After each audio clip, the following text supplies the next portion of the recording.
Okay, let's talk about hypnosis. But first, a little disclaimer. Some people think that hypnosis is a cool thing. Other people say that hypnosis is a state of human consciousness, and some even consider it as a pseudo-science. Here we will try to be as fair and neutral as we can. If you agree with us, great. If you don't, great. We also like people who think differently. Subjectivity is one of those things that make this world a better place.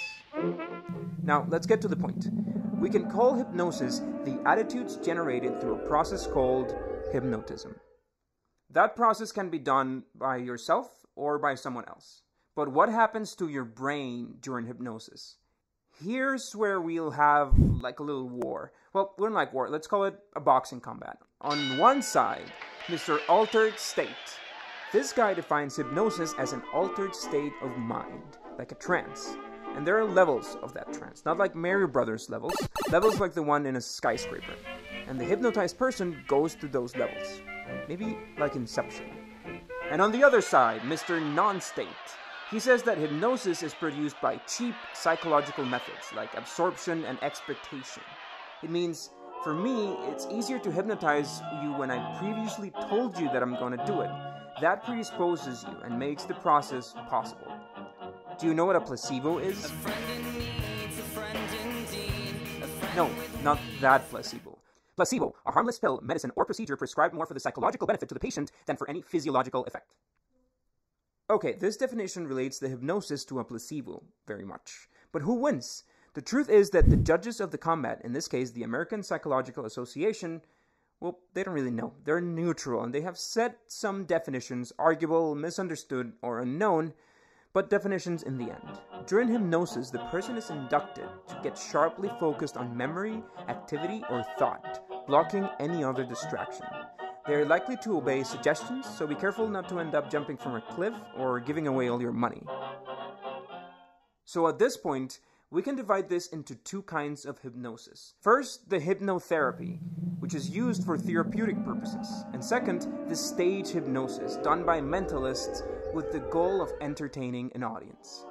The stage hypnosis is probably the most well-known. I mean, any good magic show has an act of hypnosis. But where did this all begin? Let's travel to the 18th century and meet a friend called Franz Mesmer. He developed a theory commonly known as animal magnetism. He theorized that living creatures had flowing fluids, like a kind of electricity, and that by adjusting these fluids, it'd be possible to cure them. Some people claim that it worked, but after many years, other people tested again, and they realized it didn't work at all. As your relationship with your ex, it didn't work at all. It never worked. So now let's visit the guy who discredited Mesmer, James Braid. Braid introduced the term hypnotism as we know it nowadays. He described it as something similar to meditation and defined a keyword for it: focus. Focus on a psychological state.